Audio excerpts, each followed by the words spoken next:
You want the best for your car? You already watch our tutorials. So the best place for the best deal is to buy from the Mr. Auto app. Easy, fast, and with better prices than on the website.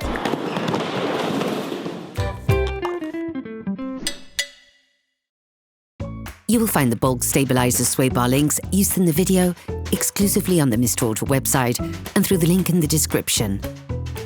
Turn your engine off and pull up the handbrake.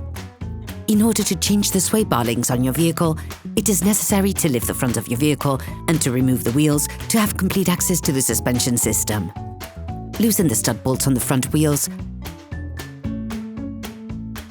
Raise the front of the vehicle and put it in the two-axle stands. We strongly suggest watching the tutorial, raising your vehicle safely before carrying out this step. You will then be able to take off the wheels. Don't forget to slide them under the vehicle. The sway bar links connect the sway bar to the control arms on the shock absorbers to always keep the wheels firmly on the ground. These elements can often get jammed, so use a penetrating oil to facilitate the operation. In order to get full access to the sway bar links, you have to separate the control arm from the steering knuckle. To do this, we recommend watching the video How to Replace the Control Arm's Aygo 1. On this vehicle, the sway bar link is directly attached to the control arm. Using a 10mm spanner, a socket wrench and a 12mm socket, unscrew the sway bar link.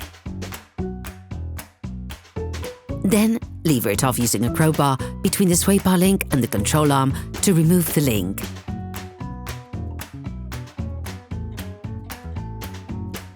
Then, remove the whole thing.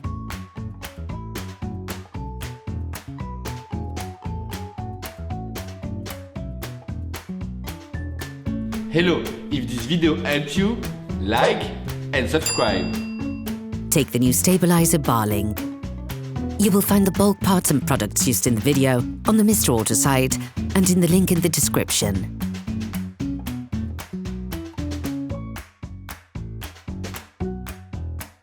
Then reassemble everything, respecting the assembly order presented in the video.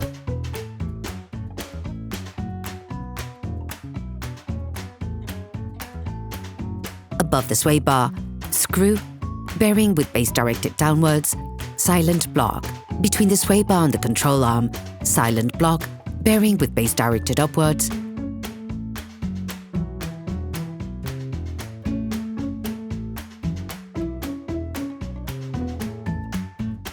Cylinder, bearing with base directed downwards, silent block.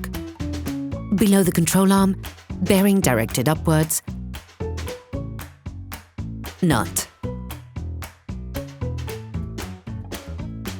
Once assembled, screw everything back in without being excessive to not crush the silent blocks. You can now put the control arm back in place and screw it in. Then you will be able to put the wheels back on your vehicle, putting it back on the ground before properly fixing them in place.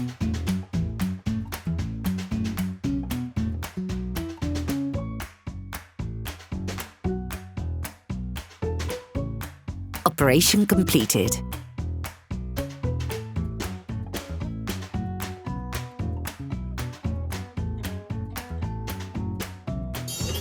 Please support us, subscribe and like the video, that will be really cool.